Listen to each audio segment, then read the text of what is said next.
Bueno, buenas noches.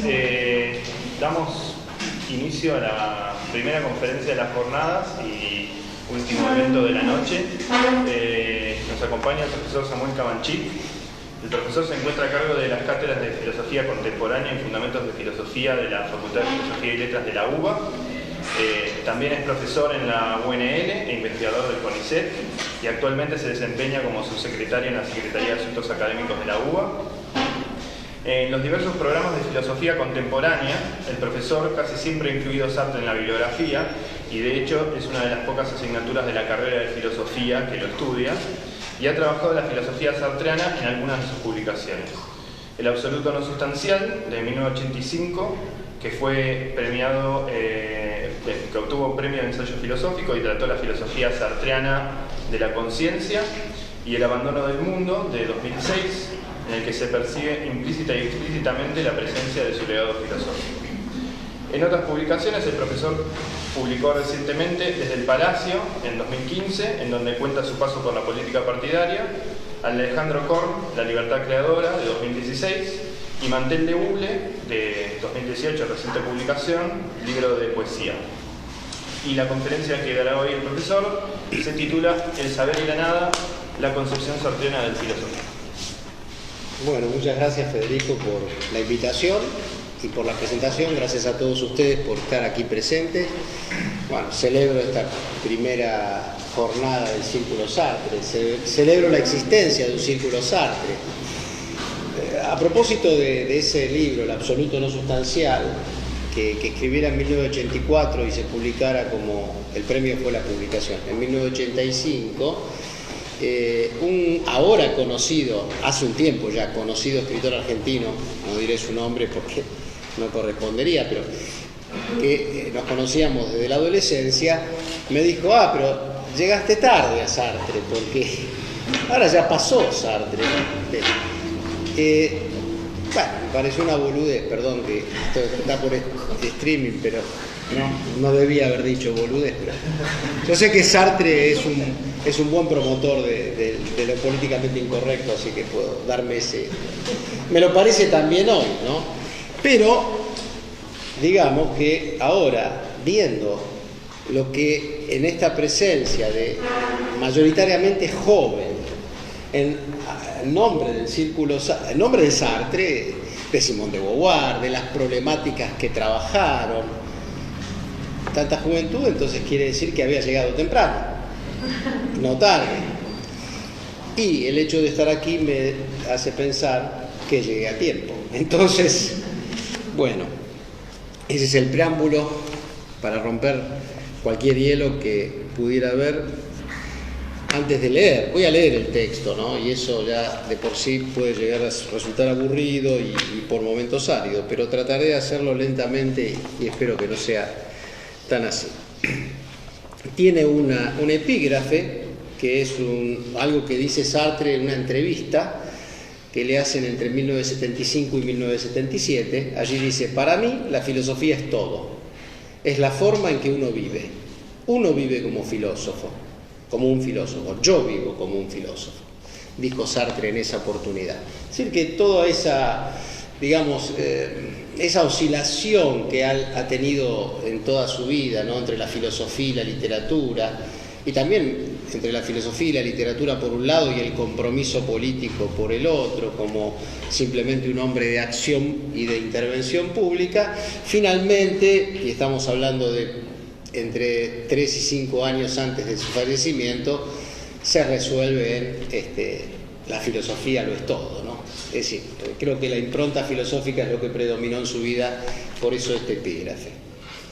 Bueno, Jean-Paul Sartre concibió y practicó la filosofía como una dimensión de su propia existencia. Sin embargo, no le restó, por ello, estos movimientos es porque tengo unos multifocales hace muy pocos días y parece que estuviera leyendo. Bueno, es triste esto, pero sin embargo no le restó por ello lo que a sus ojos y a los míos ahora nubladamente constituiría una condición definitoria, la pretensión de totalizar el saber. ¿Cómo se concilian, cabe preguntar, existencia y saber en la constitución de una filosofía? Propongo formular la respuesta novedosa de Sartre en estos términos. La filosofía es una autoheterobiografía. Lo que sigue es la explicación de esta fórmula. Peter Sloterdijk ha puesto en relación con la filosofía el problema del comenzar y en el desarrollo de esta relación especula sobre lo que denomina autobiografía fundamental. En mis propios términos, diré que una autobiografía fundamental sería aquella en la que escribiéramos nuestra vida desde su comienzo hasta su final, lo que es claramente imposible. Para comprender semejante autobiografía, debemos contrastar su concepto con las autobiografías que nos es dado escribir y leer. Las oposiciones brotan rápidamente por doquier. Una autobiografía comienza en algún punto más o menos arbitrario de una vida en curso. La narración siempre tiene por detrás un espesor de existencia, del que solo puede testimoniarse a través de documentos o testimonios de terceros. Es decir, el comienzo de una vida no puede ser narrado en primera persona, sino en tercera persona. No pertenece a la autoconciencia narrativa, sino a los otros. En segundo lugar, su término, si bien podría contingentemente coincidir con el final de la vida narrada, te morís justo cuando pones el punto final, supone en esa misma contingencia nuevamente el testimonio de los otros, los lectores, por lo que también en su otro extremo no pueden coincidir vida y narración. Estas características del fenómeno autobiográfico indican una condición más fundamental. La narración viene después de la vida. Es un intento de recuperación que introduce más vida. Por el contrario, una autobiografía fundamental debiera ser a la vez escritura y vida en un movimiento unificado. La vida misma se escribiría al desenvolverse. Sería un acto de escritura originaria, no una reescritura de algo que nunca fue escrito, como es el caso de las autobiografías al uso. Ahora bien, si nos fuera dado ser esta vida de escritura de principio a fin, si eso fuera el todo mismo de lo que somos, no nos sería posible dar testimonio del mismo, pues dicho testimonio debiera realizar la proeza de estar dentro y fuera de esa vida narración, lo que permanece vedado incluso desde la perspectiva de Dios. A partir de estas reflexiones, cabe concluir que toda autobiografía humana es no fundamental, y toda autobiografía fundamental es en verdad una autoheterografía, es decir, solo nos es dado ser biógrafos radicales de los otros. El sujeto imposible de una autobiografía fundamental es la humanidad como tal, pero la humanidad no es un sujeto, sino una proyección de las conciencias individuales en el seno de la historia. ¿Cuál ha de ser el papel de la filosofía dentro de este marco? La respuesta sartreana hace justicia a la tensión interna de la filosofía. A la vez, totalización del saber como proyecto de la humanidad con mayúscula, en tanto sujeto de la historia, todo mayúsculas, y destotalización, límite y agujero de ese saber mayúsculo, pues solo la pluralidad de conciencias y proyectos individuales hacen realmente la historia.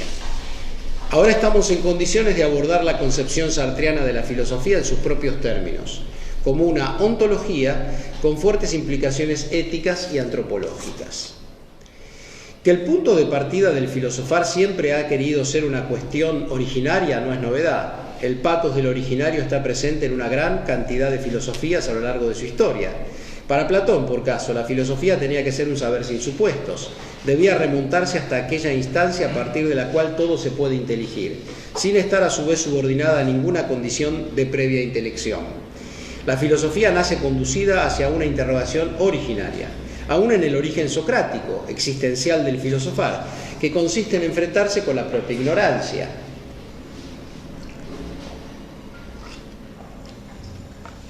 También Sartre pretende ser un filósofo del originario. ¿Qué es lo que se ubica en lo originario en términos de Sartre? Lo que llamaré díada, aquello con lo que se encuentra la reflexión filosófica, porque el método filosófico es entendido por Sartre como reflexión. El dato, a partir del cual se desarrolla la reflexión filosófica, es eso que podemos llamar díada. Sartre, en sus términos, retoma aquella clásica afirmación de Husserl: toda conciencia es conciencia de algo. Esto, que sería el modo de entender la intencionalidad en Husserl, es su punto de partida. La estructura de la intencionalidad, la díada que se establece entre conciencia y ser. El fenómeno es fenómeno de ser. El fenómeno de ser tiene una estructura, y esa estructura es ser conciencia de algo. Es decir, no hay ser sin conciencia de ser, y no hay conciencia sin un algo respecto de lo cual la conciencia es puro movimiento intencional. Es decir, no hay acceso a ningún dato que no se presente con esta estructura diádica. No se trata de una concepción dualista del ser, como a menudo erróneamente, a mi entender, se le ha atribuido a Sartre. En la perspectiva sartreana, el ser está articulado o estructurado en dos regiones heterogéneas entre sí. Debido a esta heterogeneidad radical, dichas regiones no pueden fusionarse en una sola, es decir, en una unidad o totalidad homogénea. Sin embargo, el reconocimiento de una estructura dual o bipolar es todo lo contrario de la consagración de un dualismo, como espero que se vea a medida que avance nuestro desarrollo.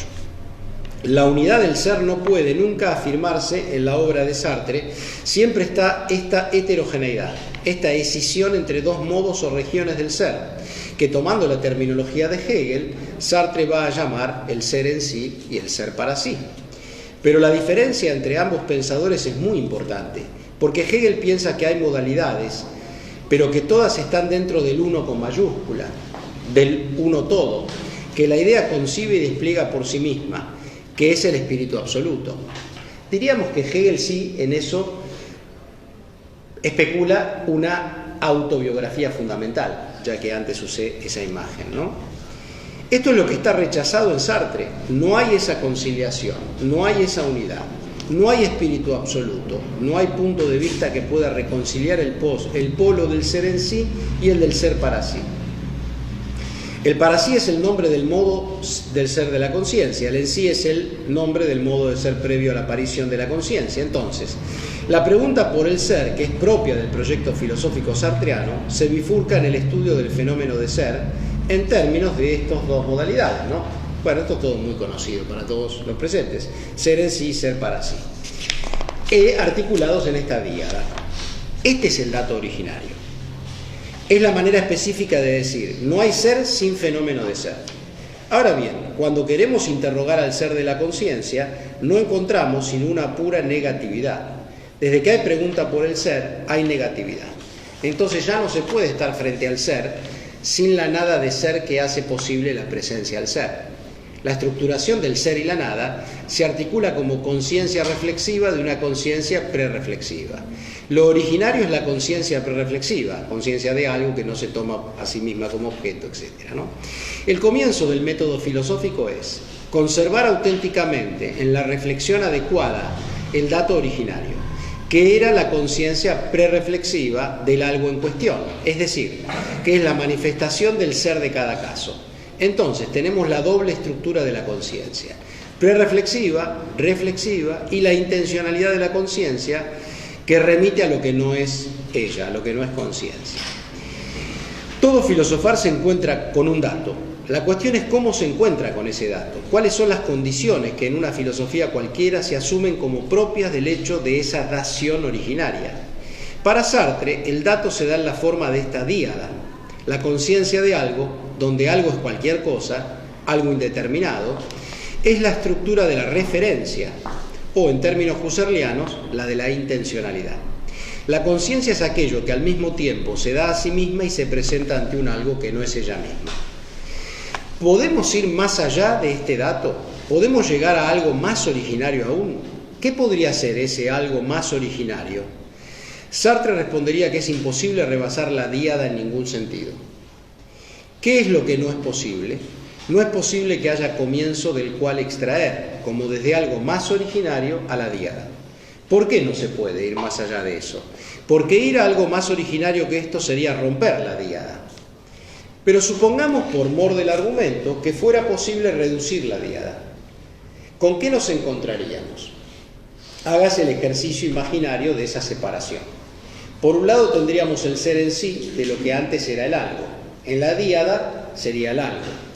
Ahora tendríamos el ser en sí por un lado, por otro lado tendríamos un nuevo ser en sí, el ser en sí de la conciencia. Es decir, al romper la díada, un primer paso sería obtener dos seres en sí. ¿Por qué lo llamaría yo el ser en sí de lo que antes era conciencia? Porque eso, a su vez, ahora estaría sin relación con nada que no sea yo mismo. Serían dos algo, en todo caso. Pero cada algo sería sin relación con nada más. Si uno quisiera mantener la caracterización previa, a un algo lo concibiría como nada o conciencia y al otro lo caracterizaría como ser en sí. Entonces allí tenemos la nada, el ser, o el ser, la nada. Los dos términos están implicados, bueno, sí, obvio, ¿no? En el ser y la nada, en el título mismo. Entonces, no podemos romper la díada porque si la rompiéramos tendríamos ya un dato casi ininteligible. Ininteligible en los términos sartreanos, claro. Otras filosofías partieron de otros puntos de partida. Para Sartre no se puede romper la díada porque el dato originario ya se da a su vez con ese aspecto. Él no puede concebir un dato que fuera sin relación, un comienzo sin relación con nada, o sea, un uno, el ser con mayúsculas, sin relación ni siquiera consigo mismo. Supongamos que queremos concebir lo primero, lo originario en tanto lo primero, algo originario no relacionado con nada más, ni con algo anterior, ni con algo posterior, ni que subordina, ni subordinado. Uno, primero, todo, ser, podrían ser palabras como el ser parmenidio, como la primeridad de Peirce, pero sin que haya segundidad y terceridad, absolutizándola. En fin, en la historia de la filosofía podemos tener ejemplos, ¿no? Supongamos ahora que decimos, esto es lo único que puede ser concebido. Sartre nos diría, el hecho de que esté siendo concebido, ¿es o no parte del dato? ¿Puede a su vez reducir ese hecho, el de estar siendo concebido? Una vez más, supongamos que queremos remontarnos hasta el originario, como la mayoría de los filósofos. Llegamos a un dato. Este dato deberíamos aislarlo de todo lo demás para que sea auténticamente el originario, sin mezcla con nada más que con él mismo. ¿No hay un darse del dato? ¿Y el darse del dato sería parte del dato o no? Esta sería la pregunta. Si queremos ser verdaderamente originarios, no podemos desentendernos del hecho de que el dato está siendo dado. Y eso nunca lo podremos eliminar, porque obviamente eliminar eso es eliminar también el hecho de que haya dato. Ya la gramática movilizada por la búsqueda del originario expondría que con el darse de algo cualquiera, aun cuando queramos que ese algo sea todo, hay algo más, el hecho de que se dé.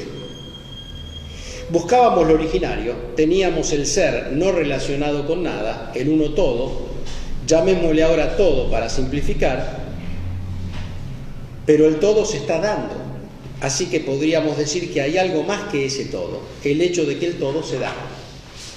Ahora se impondría pensar la relación entre el todo y el darse del todo, lo que llevaría nuevamente a la díada que queríamos reducir.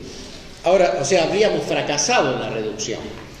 Ahora bien, si el darse del todo fuera homogéneo con el todo, sería parte del todo, y entonces otra vez sería un no darse del todo, o sería un darse del todo hacia sí mismo. Otra vez tendríamos solo el todo. Quiere decir que además del ser, hay el darse del ser. Pero claro, para que el darse del ser siempre sea lo otro del ser, lo que es necesario, porque si no sería parte de él, entonces, para tener siempre algo que sea lo otro que el ser, debo concebirlo como no ser, por paradójico y enredado que suene, lingüísticamente. El ser se da por esto que llamamos la negación del ser o la nada del ser. Es decir, es la gramática sartreana. Conciencia es la palabra elegida por Sartre para referirse a esa nada de ser que hace posible que el ser se dé. O sea, esa nada de ser que es aquello en lo que consiste el darse del ser. Es decir, que en la díada tenemos dos polos y una relación entre los dos polos. Pero para llegar a que esto sea realmente entendido, es un término más propio, hay que preguntarse ¿por qué conciencia? ¿Qué es lo rechazado si yo concibo que el darse o la nada de ser sea conciencia? Lo rechazado es el 3, afirmaré ahora para avanzar en mi argumento. Habíamos visto que no tenemos permitido reducir la díada al uno todo. Esto es lo que intenté mostrar hasta aquí. Pero ¿acaso no podríamos ir hacia el 3 en lugar de ir hacia el 1? De la díada no podríamos ir como algo más fundamental al 3, como estructura originaria. ¿Por qué no nos llevaría al 3 caracterizar a lo otro de sí como conciencia? Porque si yo tuviera ahora ser, lo otro del ser, y eso otro del ser no estuviera relacionado consigo mismo, tendría que tener otra instancia que a su vez admitiera esa polaridad, ser, lo otro del ser, y que a su vez estableciera la relación. Eso sería la terceridad, que ahora tendría ante sí ser y nada de ser. Si los dos términos puestos en relación en la díada, si uno de esos dos términos no fuera aquel desde el cual todo se despliega, ¿cuál sería la instancia en donde se daría la díada misma? Es decir, si una de las dos instancias que conforman la díada no fuera conciencia, no fuera una instancia para la cual la díada se da, tendríamos que tener otra instancia más, en relación a la cual la díada se daría. Pero a su vez, esa otra, si no se diera a sí misma, tendría que ser para otra, y así al infinito. Creer entonces que uno puede escapar de la caracterización de lo otro del ser en términos de conciencia sería aceptar que hay una especie de captación impersonal, una instancia desde la cual la díada se capta, siendo ella misma independiente de la díada, sin relación con la díada, lo que pareciera contradictorio. Es decir, si teníamos el ser y lo otro del ser que era el darse del ser, y el darse del ser no se diera a su vez a sí mismo, ¿cómo sabríamos de todo eso?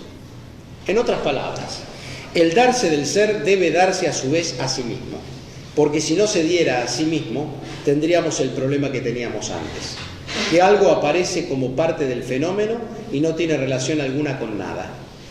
Es el núcleo mismo de la conciencia.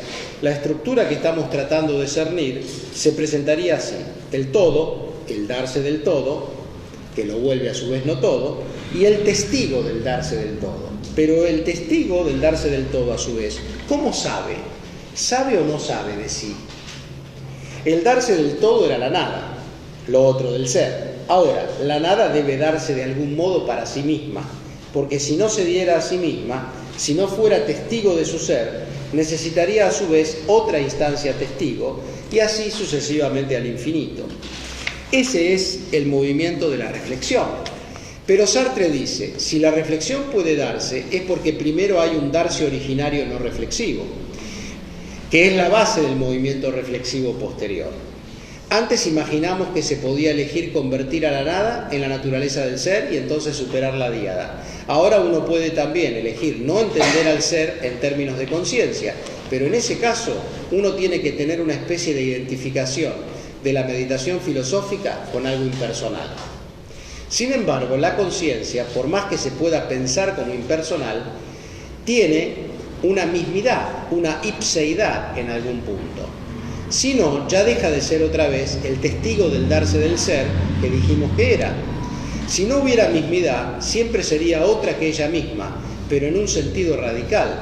Si no advirtiera continuidades, tampoco habría esta conciencia prereflexiva de la que habla Sartre. Es decir, la conciencia es continua consigo misma. La conciencia debe captarse necesariamente como una. Debe poder decirse a sí misma que es ella y no otra, aunque su ser consista nada más que en ese ser justamente la manifestación de lo otro que ella, es decir, de cualquier en sí, de cualquier algo. El problema de cómo la mismidad se da para la conciencia es un problema oscuro, complejo, en cualquier filosofía, no solo en la de Sartre. Y acá me parece que yo hago una cierta finta y me desentiendo un poco del asunto. Y sigo. La filosofía de la conciencia en Sartre es el modo en que Sartre responde a la pregunta originaria propia del filosofar.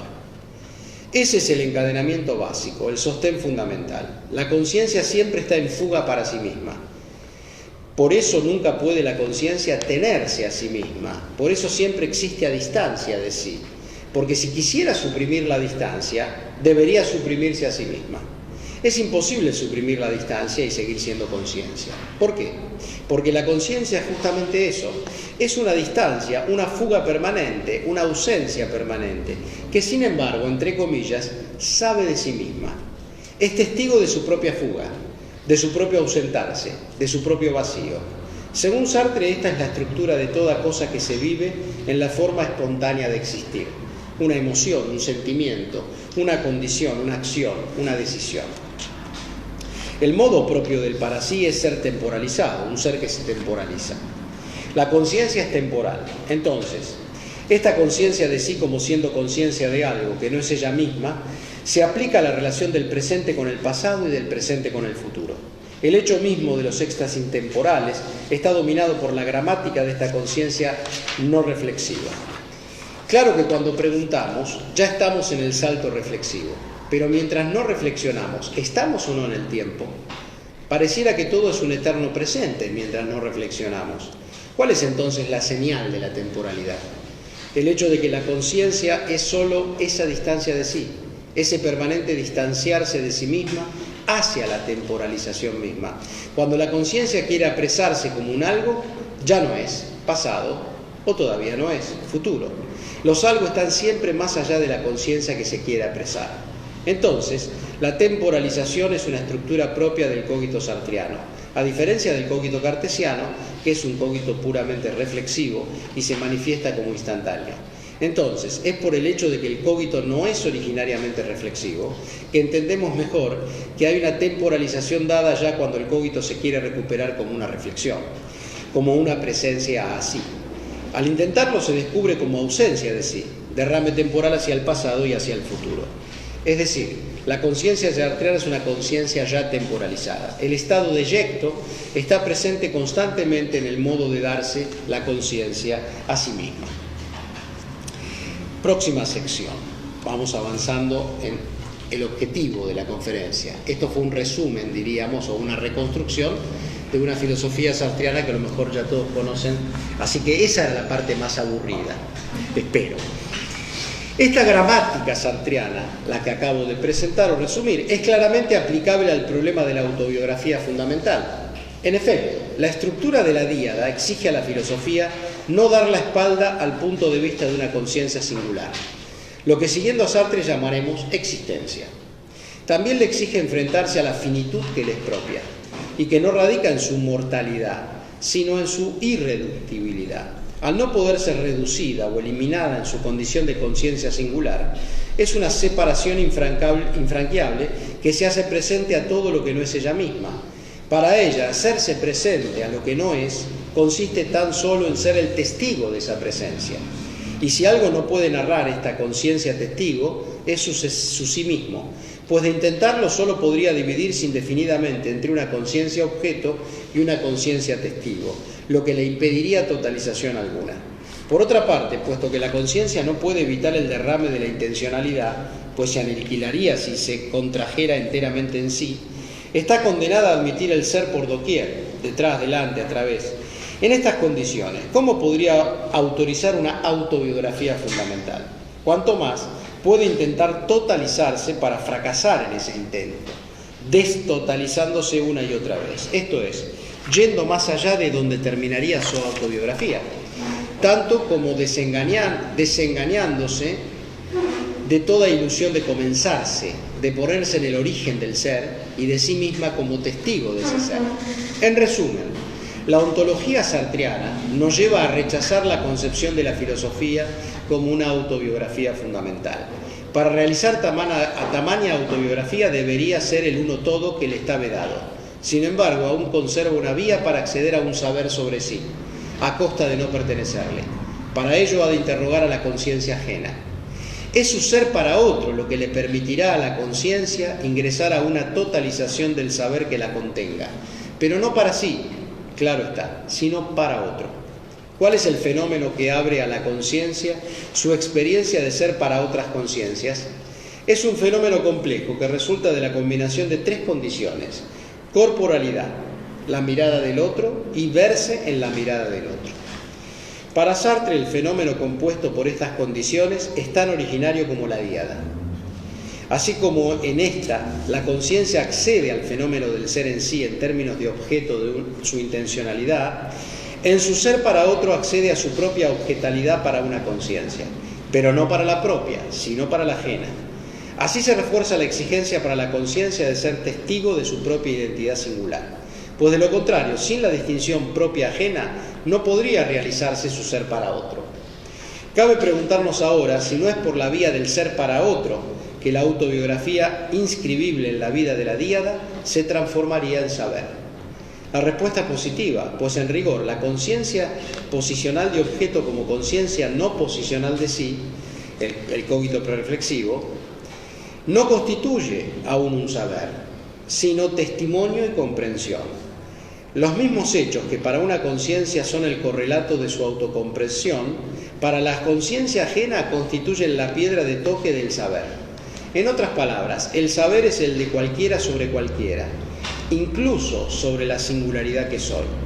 Sin embargo, el desarrollo del ser para otro en el contexto de la ontología sartreana, tal como ésta se presenta en El ser y la nada, resulta modificado y francamente desbordado en sus obras posteriores.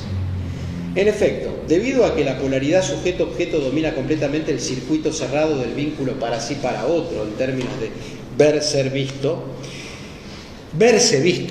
en la mirada del otro, la conciencia se bifurca dentro de una alternativa que no deja espacio para la dialéctica o polaridad.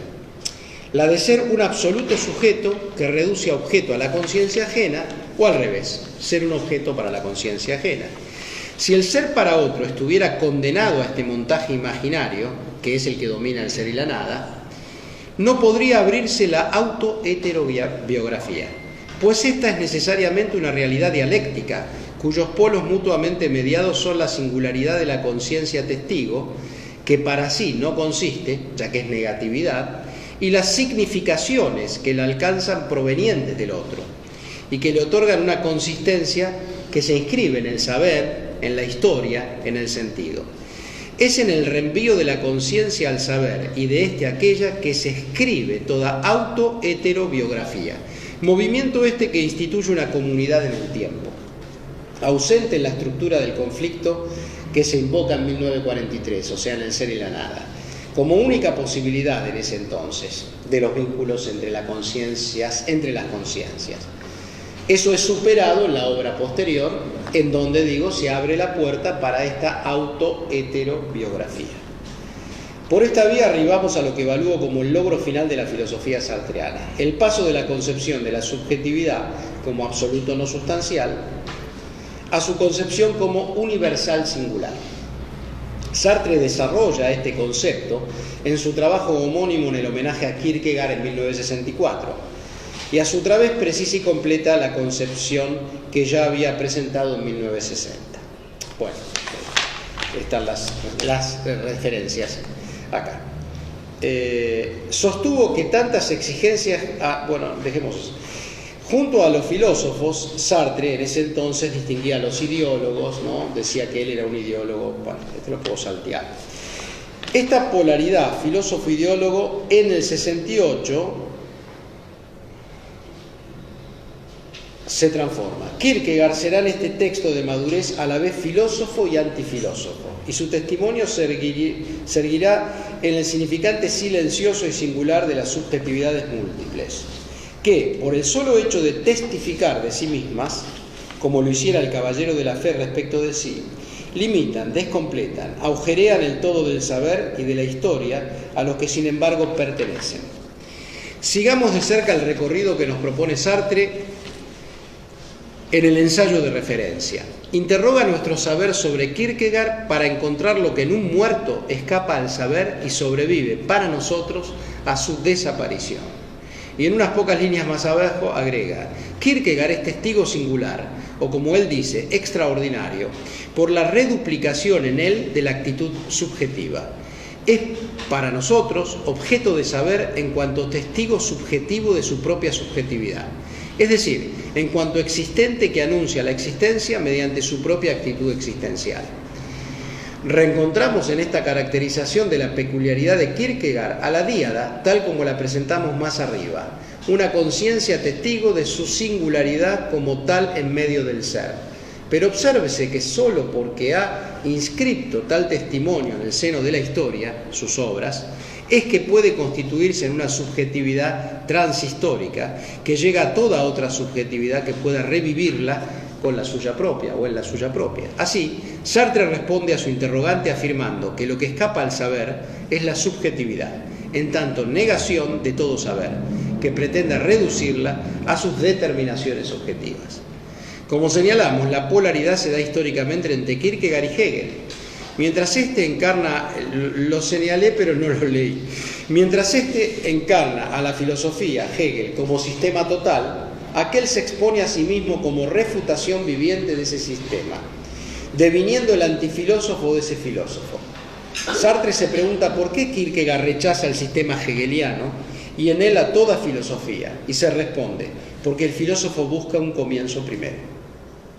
Esta respuesta es capital para nuestra perspectiva, pues nos vuelve a la oposición entre autobiografía fundamental y lo que ahora cerniremos como autoheterobiografía. Veámoslo. Si fuera realizable, la autobiografía fundamental sería, como el sistema hegeliano, una totalización impersonal del saber, un medio universal en el que se disolverían todas las singularidades.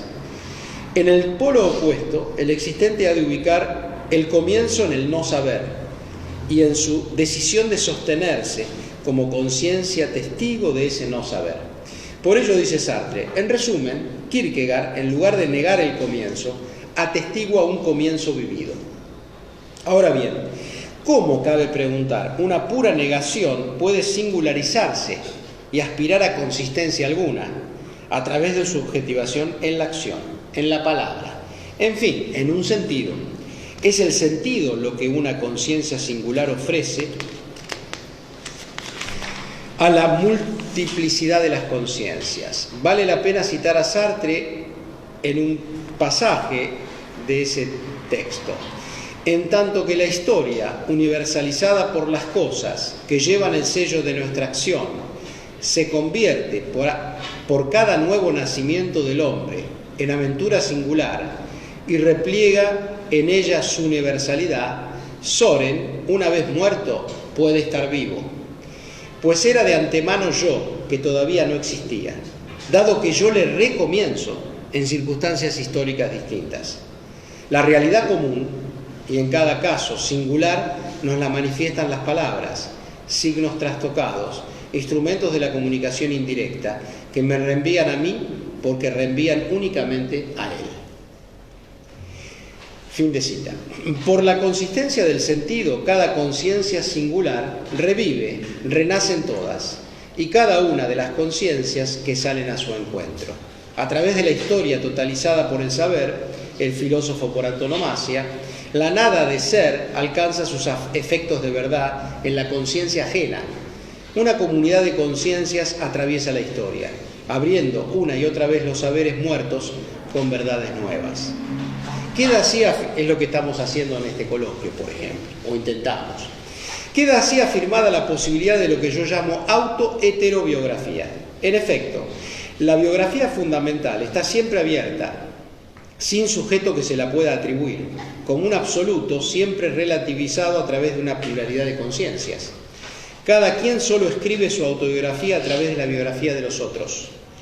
Por lo que cada autobiografía, para ser fundamental, debe pagar el precio de ingresar plenamente en la historia, con su propio sentido, para constituirse más allá de sí misma, en la conciencia de los otros. En una palabra, semejante autobiografía no puede sino ser una heterobiografía. En este sentido, una buena parte de las obras de la obra filosófica de Sartre se encuentra en su Flaubert, su Mallarmé, su Baudelaire, su Genet. Es en ellas que Sartre ha escrito su autobiografía. Es en Sartre que ellos escribieron la suya. Percibimos ahora el aspecto dual o polar de la filosofía. Por un lado, un movimiento totalizador por el cual se pretende constituir una especie de autobiografía impersonal, la del saber, el espíritu, el concepto. Por otro lado, la destotalización de dicho saber, por la irrupción siempre renovada de la existencia, el proyecto, la aventura individual, que en su negación testificante de la totalidad instituye una realidad irreductible que efectúa su verdad. La concepción y la práctica sartriana de la filosofía mantienen esta tensión en su necesaria irresolución. En efecto, la filosofía no puede renunciar a ninguno de sus dos polos sin desnaturalizarse. Si integrada al saber universal, permanece en otro espacio del sentido que el conocimiento científico, pues éste requiere la sistematicidad sin tributo alguno a la perspectiva subjetiva. Si recluida en la aventura individual, no se mimetiza con todo lo que cabe llamar experiencia, pues incide y pretende incidir en el conocimiento y la determinación de lo real, por la vía de la articulación conceptual y discursiva. Sartre reconoce en el período de su desenvolvimiento filosófico que sobreviene a la posguerra el peso de las estructuras y de la historia en la conformación del sentido y de la verdad a la que pretende acceder la filosofía, el que compromete a la condición humana como tal. En consecuencia, habilita a las llamadas ciencias humanas como parte integral de una antropología filosófica crítica. Sin embargo, la consideran disciplinas auxiliares. Llegamos aquí al núcleo de la concepción filosófica de Sartre, a la que cabe calificar propiamente de dialéctica. En efecto, la filosofía es dialéctica toda vez que se constituye en el movimiento intrínseco a esta bipolaridad entre la totalización del saber y la negatividad que lo destotaliza al realizarlo. Así, la filosofía es al mismo tiempo, y por la misma razón, el saber y la nada. Porque sin la estructura del proyecto, que pone en marcha el movimiento negativo de la conciencia testigo, no habría historia ni estructuras. En una palabra, no habría sentidos y no habría verdad, sino en el mejor de los casos la acumulación de hechos heterogéneos en el seno de la pura exterioridad de la naturaleza, que sería una con la historia. Es la perspectiva de Lévi-Strauss en El pensamiento salvaje y es contra lo que Sartre polemiza. Pero a la inversa, la negación lo es de una configuración de saber ya dada, sostenida por las estructuras que pertenecen a la naturaleza y a la historia y que son hechas por los hombres a la vez que los hacen, y constituyen la situación y el proyecto. Esta concepción dialéctica de la filosofía permite superar las falsas dicotomías que atraviesan la historia de la filosofía. Aún estamos tramitando la que se da entre la filosofía y las ciencias humanas. No se tratará entonces de reducciones, etcétera, sino de polos en esta polaridad. La filosofía requiere de un método para realizar este trabajo. Sartre lo encuentra en el método progresivo-regresivo que presentó en Cuestiones de método, que está como prólogo de la crítica a la razón dialéctica, como una adaptación y extensión de una propuesta de Henri Lefebvre. Para comprender qué entiende Sartre por este método, al que califica de heurístico, es necesario previamente tener presente a qué necesidad responde. Sartre pretende hacer inteligible la afirmación marxista de que la historia hace a los hombres al mismo tiempo que estos hacen la historia. La interpretación sartriana reafirma el papel de la agencia humana en esta dialéctica. Se admite que la acción humana se motiva y se realiza en situación, pero la situación es para Sartre el resultado de dos elementos, las condiciones y el proyecto. A su vez, las condiciones incluyen tanto los hechos de los que se parte como los proyectos de los otros. En cualquier caso, no hay situación definida y orientada, sino es a partir del proyecto. Y eso nos remite a la libertad, claro está. En la perspectiva del último Sartre, han desaparecido ya la ingenua soberanía y transparencia atribuidas a la conciencia de la primera etapa de su pensamiento. Sin embargo, subsiste la negatividad testigo totalizante como núcleo insuperable. Es el proyecto el que introduce la efectividad de lo posible, aún no existente en el curso de la historia. En consecuencia, lo que Sartre sostiene es que si se quiere comprender, que es el objetivo fundamental de la filosofía, según él, sea a uno mismo o a los otros o a los complejos procesos y acontecimientos históricos, ha de alcanzarse el proyecto, esto es el movimiento vivo del sujeto en la historia. En última instancia, toda explicación histórica y estructural debe remitir a una ontogénesis en la infancia de los agentes, y si se quiere restituir el sentido a los hechos que protagonizaron. Para ello no puede obviarse la comprensión de sus acciones desde el punto de vista de su conciencia en última instancia, de su testimonio. Si el objeto de la comprensión son estos mismos hechos como producto de la actuación de los adultos, habrá de regresarse a los proyectos a que tales actuaciones han respondido, para luego progresar de nuevo hacia el presente. Dada la naturaleza heurística de este método, no hay un procedimiento abstracto que pueda guiarnos cada vez, sino que será necesario, en trabajo artesanal, haciéndolo, se hace camino al andar, digamos. Lo que se propone este procedimiento es hacer realidad esa dimensión transhistórica a la que nos hemos referido. En efecto, en el corazón de la filosofía se hallaría la finalidad de restituir el sentido a la dispersión de los hechos. Contra esta totalidad idealizada, la filosofía nos permitiría encontrar el movimiento interior y exterior que solo el proyecto es capaz de mediar. Para ello, la filosofía ha de activar la negatividad que atraviesa la historia, a través del encuentro de las conciencias en una comunidad transhistórica. Esta comunidad es una especie de derrame del tiempo en la historia. Dijimos al comienzo que la filosofía era para Sartre lo que denominamos autoheterobiografía. Hemos ido precisando la referencia de esta palabra. El propio Sartre ha dado ejemplos de este género de obras. El más ambicioso es el Flaubert. Pero el objeto de una autoheterobiografía no se confunde con el portador del nombre propio. Mejor dicho, el portador es el proyecto articulado, no el individuo o la persona. Se tratará entonces de instrumentar la comprensión del proyecto para reconstruir sentidos cada vez más comprensivos, según sean los objetivos perseguidos.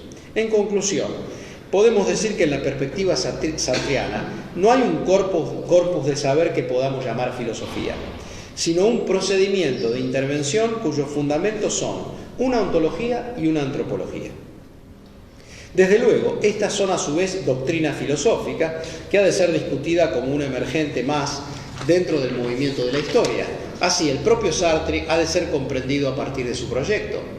Por último, nos cabe a nosotros escribir nuestra propia autoheterografía o biografía, al retomar ese proyecto como instrumento de comprensión. El objeto de dicha comprensión variará en cada caso según sean los fines perseguidos, desde Jean-Paul Sartre en sus múltiples determinaciones hasta nosotros mismos en las nuestras, pasando por las situaciones, los procesos históricos y culturales y, en fin, por la filosofía misma, como reflejo del horizonte de sentido de una época que, por la vía de su permanente reapertura hacia la comprensión, es a su vez la ocasión de la comprensión del presente, lugar final de cualquier confrontación con las cosas mismas a las que debe remitir siempre la filosofía. Bueno, ahí está la cosa.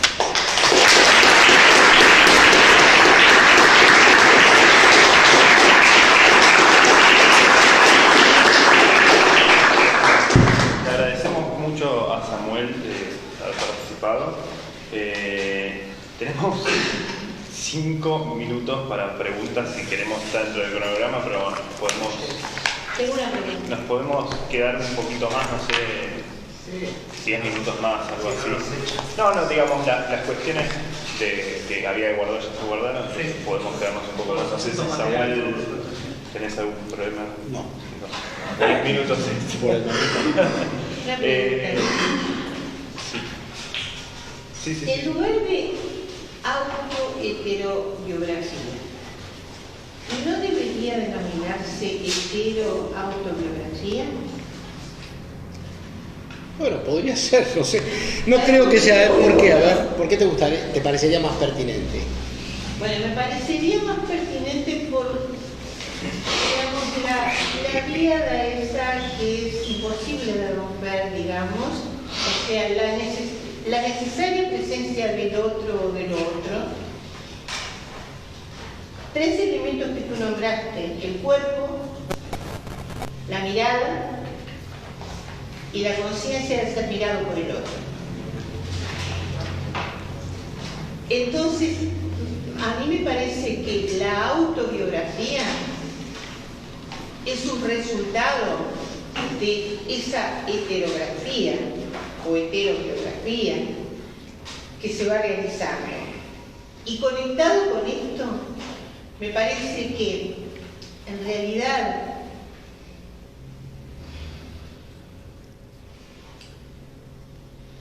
el realizar una autobiografía implica al mismo tiempo que los demás realicen una autobiografía, que sería también en principio heterobiografía, mejor dicho.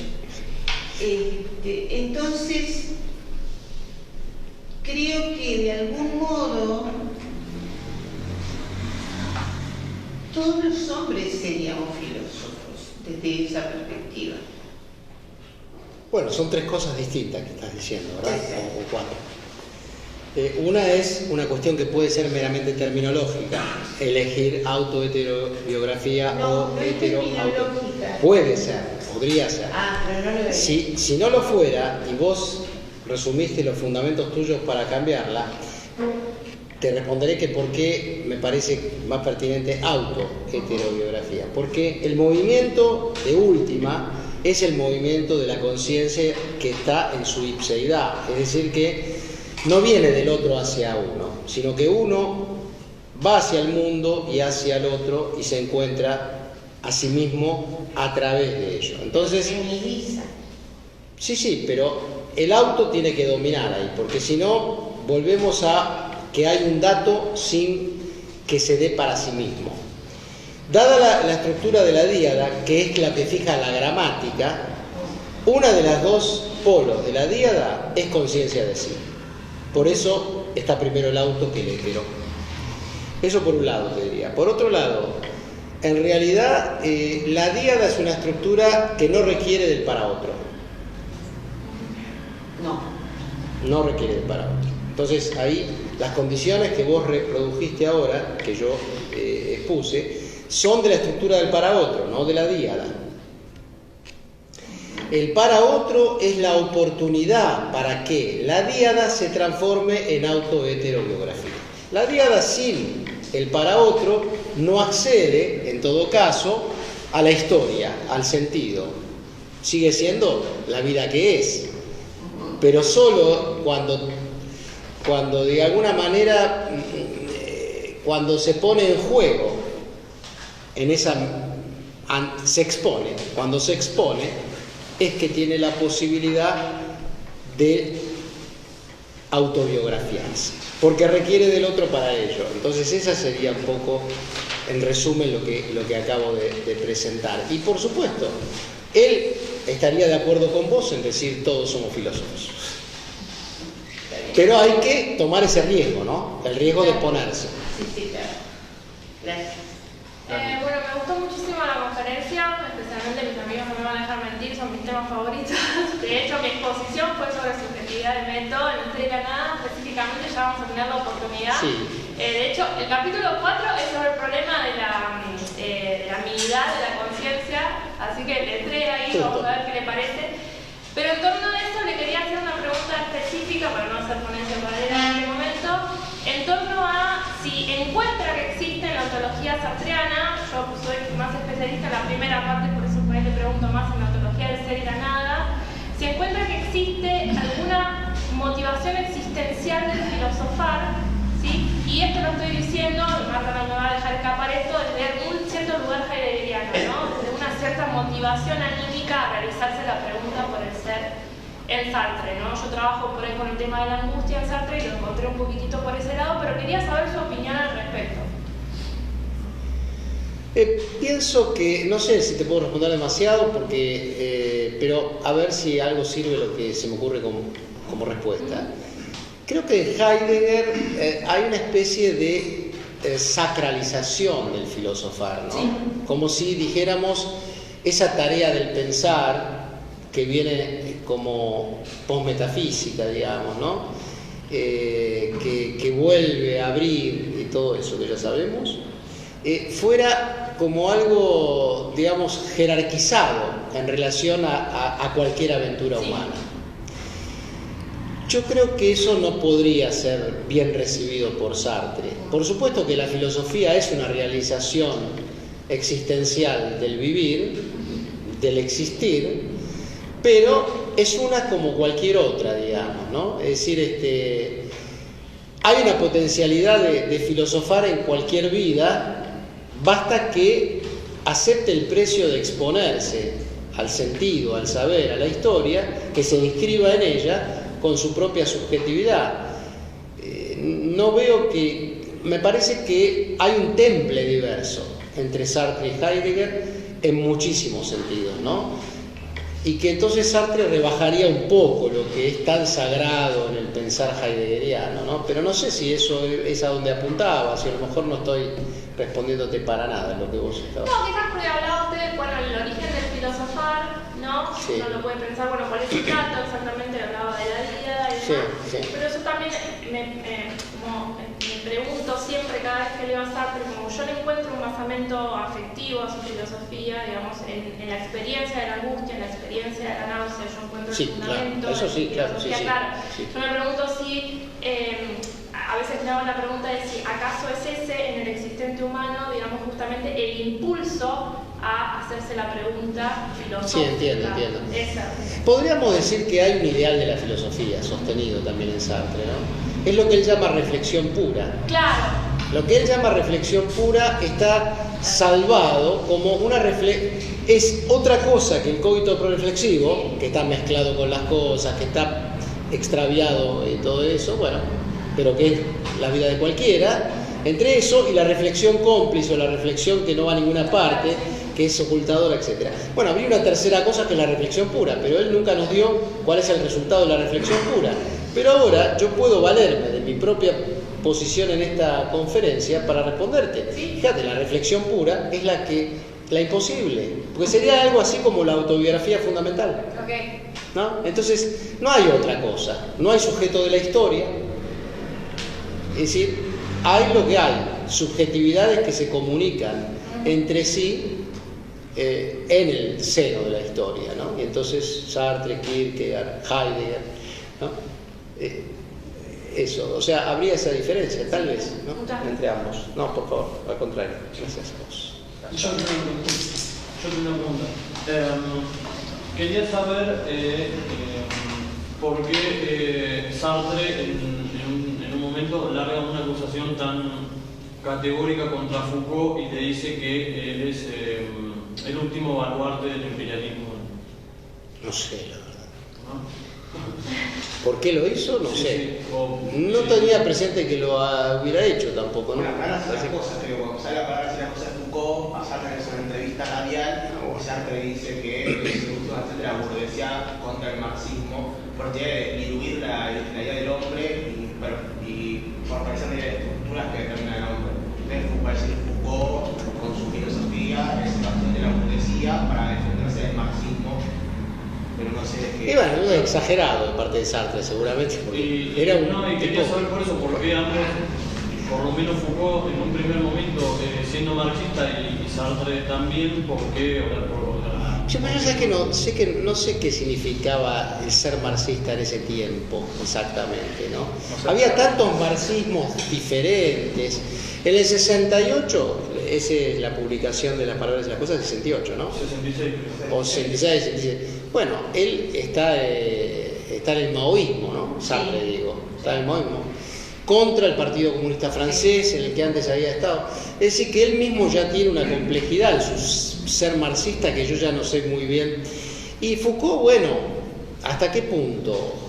A lo mejor él podía ser marxista, la persona Michel Foucault. En las palabras y las cosas no hay marxismo ni como método, ni hay una filosofía de la historia, hay una ruptura con todo eso, ¿no? Si hay una filosofía de la historia en el marxismo, es evidente que en las palabras y las cosas y otras obras, yo diría que en toda la obra de Foucault, es no marxista, porque no hay una filosofía de la historia, ¿no? En cambio, en Sartre, por lo menos la filosofía de la historia tiene un lugar problemático. Esto también se puede ver con esto de la autoheterobiografía, porque no hay sujeto de la historia, digamos, ¿no? Pero yo te diría, claro, son filosofías muy distintas, con bases muy distintas, pero esas polémicas no creo que sean muy, muy importantes, ¿no? ¿Quién era más marxista que quién era más burgués que quién? Son peleas, digamos, de las personas, ¿no? En este caso, alentada por la prensa también.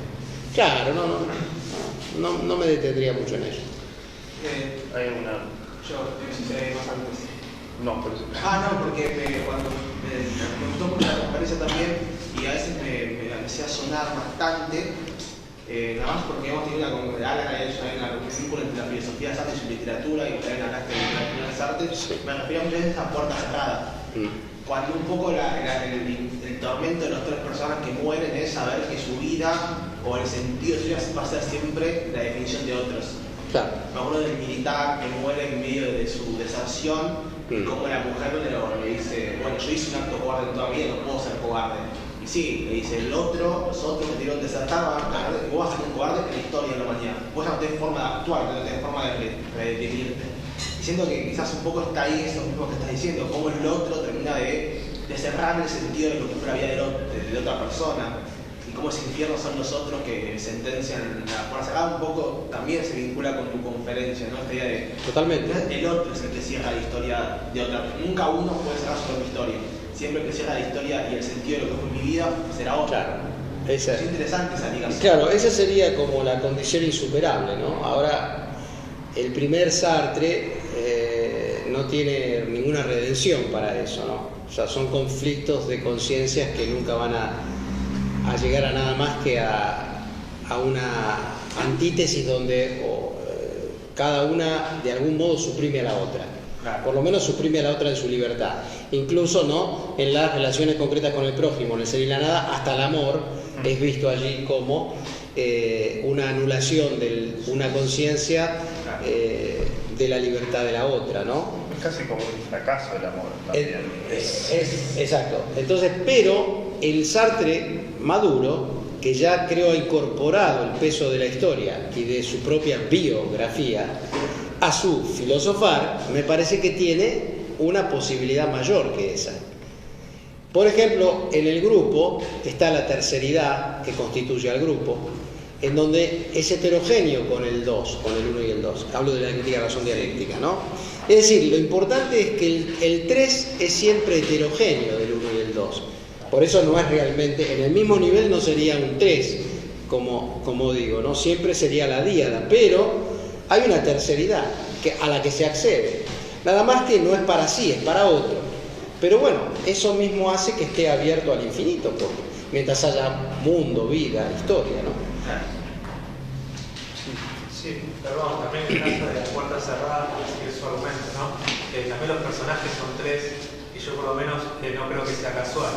Está el tercero, que por ejemplo en ciertos momentos es Inés, que es la testigo del intento fallido de amor entre Arsán y Estelle. Y se necesita un testigo, ¿no? Sí. Porque si no los amantes terminan en un juego de espejos, necesita que alguien diga, ahí hay un amor, ahí hay una relación, claro. Pero bueno, como toda obra sartreana, termina en fracaso. En fracaso. Pero ese lugar de la terceridad también me parece importante ver que es heterogéneo respecto de el 1-2 en relación al cual es tercero. Si bien eso es rotativo y cada quien puede ser el tercero de los otros dos, obviamente, el lugar terceridad es lo heterogéneo. ¿Alguien tiene alguna? Porque querría yo hacer una consulta. Recién se comentó el tema de que el para otro no es parte integral de la vida, que es una ocasión o una oportunidad, habían mencionado. Claro. Y eso me remitió a varias discusiones que hemos tenido, digamos, nosotros como grupo, y asumo que también es un problema, que es el problema del solipsismo en Sartre. De cómo en esta diada pareciera que hay un solipsismo desde el punto de vista de lo necesario. Y uno tratando de leer, tratando de salvar del solipsismo, porque pareciera que es mala palabra, pero es una situación que uno no quiere sostener, digamos, uno me menciona a mí. Siempre uno intenta encontrar alguna salida del solipsismo encontrando que el otro o el para otro es necesario. Pero recién se mencionó esta situación de que el para otro es, dentro de la estructura diádica sartreana, es una oportunidad, que no es algo íntegro. Te entiendo el punto. Nosotros, perdón, como para cerrar el comentario pregunta, porque nosotros veíamos justamente que ese para otro en ningún momento termina de ser necesario. Por lo menos en el ser y la nada no. ¿Para qué? ¿No termina de ser necesario? ¿Para qué? O sea, desde el punto de vista de como el cogito que se muestra que es un absoluto, digamos, el cogito. O sea, que la díada es el absoluto. Perdón, en ese sentido. en el ser y la nada, Sartre se hace la pregunta si podría existir un para sí sin un para otro, y dice que sí. Claro, Pero por eso. en ese caso no sería un hombre. exacto. Por eso es necesario. Es literalmente así. Es necesario para la calidad humana. Exacto. Claro. Es muy importante, creo, establecer esta distancia. Es esencial que el para otro no sea una condición del para sí, porque si no la conciencia misma terminaría reducida a ser objeto para otro. Tiene que sostenerse libre de la dimensión del otro, en donde la conciencia en realidad se reconoce dentro de un circuito imaginario, al verse vista en la mirada ajena, ¿no? Ahora, también es cierto que, digamos, yo creo que hay un lugar para trabajar eso en Sartre, que se me ocurre puede ser muy útil, que es el capítulo, la sección que él le dedica al sueño en lo imaginario. O sea, si hay un lugar para encontrar a la conciencia sin otro, puede ser, por ejemplo, en el soñar. Claro. Ahora, él describe el soñar como un apresamiento casi insoportable de la conciencia por la cosa, diríamos, ¿no? El empastamiento de lo imaginario, más extremo que pueda. Es decir, la pérdida de la libertad, de su ser conciencia, todo lo que sabemos de Sartre, ¿no? De la concepción de la conciencia de Sartre. La conciencia soñante, porque para él no es freudiano, ¿no? La conciencia soñante es una conciencia apresada. Claro, una conciencia empastada, efectivamente, ¿no? Entonces quizá podríamos ver al para otro como la oportunidad para que la conciencia pueda realmente ejercer su no empastamiento, cosa que es posible, porque hay un texto que se conoció después de muerto Sartre, ¿no? En esas ediciones post-mortem, ¿no? En el 1984, que se llama Visage, ¿no? En donde, curiosamente, la mirada del otro en ese texto nos salva de la náusea. O sea, la mirada del otro después en el ser y la... Ese texto es del 39, creo, si no recuerdo mal. Se edita en el 39, en una revista que se llama Ver. Ah, sí. O sea que es anterior al ser y la nada. Sí. En el ser y la nada, en verdad, la mirada del otro es petrificante, hay que siempre andar escondiéndose, qué sé yo, bueno, es un trauma infantil seguramente que le quedó a Sartre. Tiene que jugar permanentemente a las escondidas porque, bueno, Dios lo ve todo. Él debe haberlo creído toda su vida, a pesar de que dijo que era ateo, ¿no? Cuando en las palabras dice, bueno, ese día me volví ateo, cuando le dijeron que Dios estaba mirando cuando él estaba encendiendo fósforos y por quemar una alfombra, o yo qué sé. Bueno, pero se ve que siempre siguió creyendo, a pesar de que se volvió ateo, ¿no? Un ateo creyente era. Bueno, entonces, digamos, la mirada es atrapante, petrificante y todo, en el ser y la nada. Pero sin embargo, en ese texto, la mirada es lo que te salva de ser apresado por algo como el castaño, que es algo monstruoso. Es decir, el castaño en la náusea, ¿no? La cosa con mayúscula en la náusea. Ustedes trabajaron la náusea hace un rato en la mesa anterior. La cosa en la náusea es insoportable. Eso es lo peor, diríamos, porque es como monstruosa, se vuelve sin forma, es lo informe. En cambio el otro, de alguna manera, te da profundidad, forma, fondo, es decir, lo humano, ¿no? Es decir, el para otro, lo humano requiere del para otro. Ahora, hay una conciencia que es algo que está más allá o más acá, es lo que puede permitir una apertura hacia filosofías como la de Deleuze u otras filosofías, en donde se ubique, digamos, a lo humano después de todo, pero se lo ubique en un sentido no humanista, salvaje, anónimo, impersonal, todo lo que queramos poner ahí como determinaciones, ¿no? Quedó esa puerta abierta, pero no la recorre Sartre, ¿no? Finalmente él casi no la recorre, ¿no? Pero yo diría que, bueno, igual otra pregunta interesante para trabajar en el grupo Sartre, digo yo, ¿no? Además de esta, el problema del solipsismo, la relación del para sí para otro, todo eso, es, ya que vos lo mencionaste en esos términos, la cuestión de la necesidad. ¿Hay algo de necesidad en la filosofía de Sartre? ¿Hay algo que pueda en la filosofía de Sartre soportar la categoría, la modalidad de lo necesario? El ser de la conciencia obviamente no, o sea, la conciencia es la contingencia misma, el absurdo. El ser en sí tampoco es necesario porque no omite predicaciones modales. Es lo que es en sí. O sea, no admite modalidad. Ni el ser en sí, ni el ser para sí admite la de la necesario, sí lo de lo contingente. Eso también es curioso. Si hay una modalidad, no las hay todas, digamos. Pero bueno, pareciera que nada satisface necesidad en Sartre. Y el único que podría satisfacer lo que sería Dios es concebido como un concepto autocontradictorio en el ser y la nada. Y no creo que nada en la obra de Sartre contradiga esa tesis del ser y la nada. Por lo cual parece que nada es necesario para el universo sartriano, ¿no? Hay un último comentario, perdón. Perdón, ¿alguien había levantado la mano? Sí, Janina creo que quería decir algo. No levanté la mano, pero sí tengo como cara de querer decir algo porque me quedé pensando. ¿Viste? Sí, por esto como que mencionaste, como que me leyó la mente. Esto del para otro jodido. Me quedo pensando si no sería la libertad lo necesario, porque hay posibilidades para ser libre, que él tanto menciona, pero lo tiro como idea, no tengo nada. La ética, pero necesidad en el sentido de como construcción de esa libertad, ¿no? Pero, bueno, claro, a ver, estamos condenados a ser libres, Sí, dice, ¿no? se plantea la Pero condenados a ser libres, o sea, Pero es un hecho también. pero es un hecho, es un factum, ¿no? O sea, esa necesidad de hecho de la que habla permanentemente al hablar del cogito, ¿no? Necesidad de hecho, dice. Sí, es algo que en modalidades es particular y digno de ser profundizado en todo caso. No sé si sería necesario, pero es una posibilidad. La categoría de posibilidad está, la categoría de contingencia está. Bueno, ¿sabés yo creo dónde está la necesidad ahora que veo?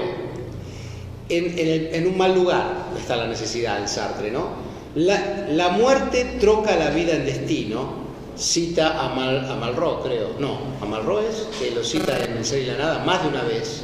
En las páginas de Ser y la nada aparece esa frase. La muerte troca la vida en destino. Troca, que bueno, la muerte cambia. Troca es un brasilerismo, qué sé yo. La mente transforma. La muerte transforma. Trunca la vida en destino, ¿no? Este es el problema. Así, nos volvemos necesarios cuando estamos muertos y ya solo somos, digamos, carne del saber ajeno. La frase original es transform, así que... Ah, sí, perfecto, bueno, perfecto.